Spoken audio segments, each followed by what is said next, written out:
नमस्कार, good morning friends. My self Satish Kumar. मैं एक गवर्नमेंट मेडिकल कॉलेज जहाँ से मैं बीएससी नर्सिंग कर रहा हूँ। तो आज का जो हमारा टॉपिक है, जैसा कि आपने थंबनेल में देख लिया होगा कि BSc nursing versus B pharma.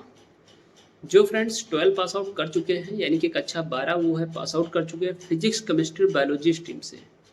और कुछ ऐसे विद्यार्थी हैं जो पास आउट कर चुके हैं, लेकिन वो 1-2 साल से जो है नीट की प्रिपरेशन कर रहे हैं। 2-3-4 साल हो चुका है, लेकिन उनका नीट यानी कि एमबीबीएस में सिलेक्शन नहीं हो पा रहा है। लेकिन अब उनके माइंड में एक थॉट आ रहा है कि मुझे बीएससी नर्सिंग करना चाहिए या फिर बी फार्मा। और साथ ही साथ ऐसे वो विद्यार्थी जो 12th पास आउट कर चुके हैं और उनको मेडिकल लाइन में आना है, और उनको ये समझ नहीं आ रहा है कि बी फार्मा करूँ जो फ्यूचर के लिए अच्छा रहेगा, या फिर बीएससी नर्सिंग करूँ जो फ्यूचर के लिए अच्छा रहेगा। तो दोनों कोर्सों का हम वन बाय वन एक पॉइंट टू पॉइंट चीज़ें बात करेंगे। तो सबसे पहले हम बात करेंगे स्कोप के बारे में। वो स्कोप बी फार्मा और बीएससी नर्सिंग दोनों का मैंने पैरेलल जो है यहाँ पे राइटिंग पैड पे मैंने मेंशन कर रखा है, तो हम उसके बारे में बात करेंगे वन बाय वन। एक पॉइंट हम करेंगे बी फार्मा का, उसके समकक्ष हम करेंगे बीएससी नर्सिंग का। तो वीडियो को बिना स्किप के पूरा जरूर देखना ताकि आपको फुल इन्फॉर्मेशन मिल पाए। तो हम बात करेंगे सबसे पहले बी फार्मा कोर्स के बारे में। तो साथियों, बी फार्मा कोर्स का जो स्कोप है उसी के साथ हम बात करेंगे स्कोप ऑफ बीएससी नर्सिंग। तो सबसे पहला जो है बी फार्मा करने के बाद में आपके लाइफ में बेनिफिट क्या रहेगा। आप जब 4 साल का कोर्स पूरा कर लेते हैं बी फार्मा, तो आप जो है एक ट्यूटर बन सकते हैं। फार्मेसी कॉलेज में आप एक ट्यूटर बन सकते हैं, यानी कि आप एक टीचर बन सकते हैं।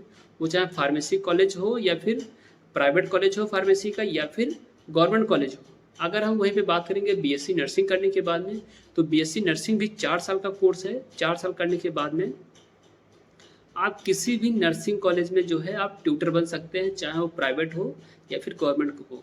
तो दोनों वैल्यू सेम है। अगर हम वही बात करते हैं बी फार्मा करने के बाद में, तो बी फार्मा करने के बाद में साथियों आप जो है हॉस्पिटल फार्मासिस्ट या फिर क्लिनिकल फार्मासिस्ट बन सकते हैं।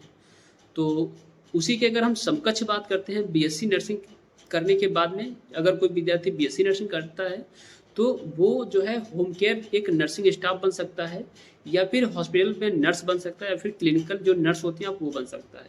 तो कहीं ना कहीं अभी तक हमने जो 2 पॉइंट डिस्कस किया, ये लगभग हमारी जो है स्कोप लगभग बराबर हुआ। अगर हम नेक्स्ट जो पॉइंट बात करेंगे फार्मेसी ऑफिसर। अगर आप 4 साल कोर्स करने के बाद में अगर आप गवर्नमेंट एंट्रेंस एग्जाम को अगर आप बीट कर जाते हैं, यानी कि आप उसको क्वालिफाई कर जाते हैं, तो आप एक फार्मेसी ऑफिसर बन सकते हैं। वो चाहे गवर्नमेंट हो या फिर प्राइवेट, दोनों सेक्टर में बन सकते हैं। दूसरा, बीएससी नर्सिंग की अगर हम बात करेंगे तो बीएससी नर्सिंग करने के बाद में आप नर्सिंग ऑफिसर बन सकते हैं। वो प्राइवेट में भी हो सकता है और गवर्नमेंट में भी हो सकता है। अब हम नेक्स्ट जो बात करेंगे, अगला पॉइंट है हमारा कि जब आप फार्मेसी कर लेते हैं, तो फार्मेसी करने के बाद में बेस्ट जो ऑप्शन रहता है लाइफ में, आप मैन्युफैक्चरिंग में जा सकते हैं। मैन्युफैक्चरिंग का मतलब ये हुआ, वो चाहे मैन्युफैक्चरिंग प्राइवेट की हो या फिर गवर्नमेंट की हो, बहुत तगड़ा बहुत ही अच्छा प्लेसमेंट मिलता है। जो विद्यार्थी एक अच्छे कॉलेज से फार्मेसी करने के बाद में अपना इंटरव्यू या फिर जो उनकी स्किल टेस्ट वगैरह होता है उसको क्वालिफाई अगर कर जाते हैं, तो कॉलेज के लेवल पे जो प्लेसमेंट मिलता है उसमें करीब 5 से 6 लाख रुपए का प्लेसमेंट मिलता है फार्मेसी स्टूडेंट को। तो मैन्युफैक्चरिंग में जाने का ऑप्शन सिर्फ और सिर्फ फार्मेसी डिपार्टमेंट में है। अगर आप नर्सिंग करने के बाद में अगर आप सोच रहे हैं कि मुझे मैन्युफैक्चरिंग में मैं चला जाऊंगा, तो नर्सिंग करने के बाद में ऐसा आपके पास कोई ऑप्शन नहीं रहेगा। अगर हम उसी नेक्स्ट पॉइंट की अगर हम बात करेंगे, मेडिकल स्टोर या फिर होलसेल हो या फिर रिटेल, उसको ओपन कर सकते हैं। फार्मेसी करने के बाद में आप जो है मेडिकल स्टोर खोल सकते हैं। वो चाहे होलसेल हो या फिर रिटेल हो। आप जब एक रजिस्टर्ड फार्मासिस्ट होने के बाद में आप अपना खुद का डिग्री पे लाइसेंस बनवा के, डीआई ऑफिस से ड्रग इंस्पेक्टर जो होता है वहाँ से लाइसेंस बनवाने के बाद में आप जो है खुद का मेडिकल स्टोर खोल सकते हैं। लेकिन अगर हम वहीं पे बात करेंगे बीएससी नर्सिंग करने के बाद में, तो दोस्तों बीएससी नर्सिंग करने के बाद में अगर आपकी गवर्नमेंट जॉब नहीं लगती है, तो आप ना तो मैन्युफैक्चरिंग में जा सकते हैं, ना आप खुद का मेडिकल स्टोर खोल सकते हैं, और ना ही आप अपना नर्सिंग होम खोल सकते हैं, और ना ही आप खुद का जो है क्लिनिक चला सकते हैं। तो ये सारी अथॉरिटी आपको नर्सिंग करने के बाद में आपको नहीं मिल पाएंगी। अगर आपको बी फार्मा आपने किया है तो ये सारी अथॉरिटी आपके पास अवेलेबल रहेंगी। आप मेडिकल स्टोर, फार्मा क्लिनिक और मैन्युफैक्चरिंग में जा सकते हैं। अगर हम नेक्स्ट जो बात करेंगे कि बी फार्मा जो विद्यार्थी किए हैं या फिर जो करना चाह रहे हैं, तो उसमें एक तरीके का जेंडर डिस्क्रिमिनेशन नहीं होता है। ये बहुत ही मेजर पॉइंट है आज के समय में। अगर आप फार्मेसी करते हैं, अगर आप कंपटीशन के दौर में आप कंपटीशन में उतर रहे हैं, चाहे वो फार्मेसी ऑफिसर की वैकेंसी हो, चाहे वो ड्रग इंस्पेक्टर की हो या फिर जूनियर फार्मासिस्ट की वैकेंसी हो, तो वहाँ पे किसी भी तरीके का जेंडर डिस्क्रिमिनेशन नहीं होता है। कहने का मतलब ये हुआ कि किसी भी तरीके का रेशियो नहीं होता है। अच्छा, अगर हम वही बीएससी नर्सिंग की बात करें तो बीएससी नर्सिंग में अगर आप 4 साल का बीएससी नर्सिंग कोर्स करते हैं और अगर आप नॉर्सेट जैसे एग्ज़ाम को देना चाहते हैं, नॉर्सेट बेसिकली जो एम्स में हमारे नर्सिंग ऑफिसर अपॉइंट किए जाते हैं, वो नॉर्सेट एग्ज़ाम को प्री मेंस क्वालिफाई होने के बाद में ही वो होते हैं। लेकिन वहाँ सबसे बड़ा ड्रॉबैक यही है कि आपको जो है 80 और 20 जो रेशियो है, यानी कि 80% गर्ल्स ली जाएंगी, यानी कि लड़कियां ली जाएंगी, और 20% जो होते हैं बॉयज़ लिए जाएंगे। कहने का मतलब ये हुआ कि आप जो है अगर 100 वैकेंसी हमारा कोई भी एम्स है, चाहे वो दिल्ली एम्स हो या कोई भी एम्स हो ऑल ओवर इंडिया, अगर कोई भी एम्स वैकेंसी निकालता है नर्सिंग ऑफिसर की, तो आपको जो है वहाँ पे 100 वैकेंसी सपोज दैट मान लीजिए उसने निकाला, तो 80 जो वैकेंसी रहेंगी वो सिर्फ और सिर्फ गर्ल्स के लिए रहेंगी, और 20% जो वैकेंसी रहेंगी 20 वो सिर्फ बॉयज़ के लिए रहेंगी। तो कहीं ना कहीं आपके लिए नर्सिंग में कंपटीशन गवर्नमेंट जॉब में बहुत ज़्यादा है। तो सोच के आपको डिसीजन लेना है कि आपको नर्सिंग करना है या फिर बी फार्मा करना है। तो साथियों, जेंडर डिस्क्रिमिनेशन देखने को मिलता है नर्सिंग में, 80-20 का रेशियो है, जैसा कि आपको पता होगा। अगर नहीं पता है तो आप इस चीज़ को समझ गए होंगे।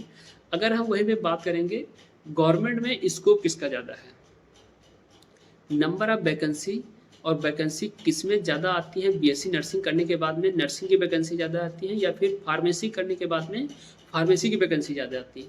तो दोस्तों देखो, वैकेंसी अकॉर्डिंग टू नीड आती है, जैसे नीड रहती है उसी तरीके से वैकेंसी आती है। तो कहीं ना कहीं जो है फार्मेसी में गवर्नमेंट डिपार्टमेंट वैकेंसी थोड़ा सा कम आती है as compare to BSc nursing. अगर हम बात करेंगे कि जब आप गवर्नमेंट में आप एक फार्मेसी ऑफिसर या फिर सीनियर फार्मासिस्ट या फिर जूनियर फार्मासिस्ट पोस्ट पे जब आप अपॉइंट होते हैं या फिर चीफ फार्मासिस्ट, तो दोस्तों वहाँ पे जो सैलरी रहती है आपकी 70 से 80 हज़ार के बीच में रहती है पर मंथ। अगर हम वहीं पे बात करेंगे नर्सिंग ऑफिसर की, तो नर्सिंग ऑफिसर में भी 70 से 80 हज़ार ही आपको सैलरी मिलती है। अगर आप एम्स में नर्सिंग ऑफिसर बन जाते हैं तो वहाँ पे आपको 80 से 90 हज़ार मिलेगा। बस इतना डिफरेंस है कि नर्सिंग में थोड़ा सा गवर्नमेंट की वैकेंसी ज़्यादा आती है और फार्मेसी फील्ड में थोड़ा सा कहीं वैकेंसी कम आती है, लेकिन आपको नर्सिंग में जेंडर डिस्क्रिमिनेशन देखने को मिलेगा। कहने का मतलब ये हुआ कि जो विद्यार्थी नर्सिंग कर लेता है वो कहीं ना कहीं जो है लाइफ में एक प्राइवेट जॉब के लिए हमेशा डिपेंड रहेगा, अपना खुद का कोई सेटअप नहीं कर पाएगा। अगर वहीं पे अगर हम बात करेंगे जो विद्यार्थी बी फार्मा टी फार्मा करके अगर रखता है, तो कहीं ना कहीं लाइफ में उसका फ्यूचर हमेशा सिक्योर रहता है। वो अगर लाइफ में कुछ नहीं कर पाएगा तो अपना मेडिकल स्टोर और अपना खुद का क्लिनिक जो है एटलीस्ट चला लेगा, जिससे आपको 25 से 30 हज़ार आराम से कमा सकते हो, उसमें कोई इतना वो नहीं है। तो आई होप कि ये सारे डाउट आपके क्लियर हो गए होंगे, और अगर इसके अलावा भी आपका कोई क्वेश्चन है या फिर क्वेरी है तो आप मुझे कमेंट कर सकते हो, मैं वहाँ पे आपका रिस्पांस कर दूंगा। अगर वीडियो पसंद आए अपने दोस्तों के साथ भी शेयर करना।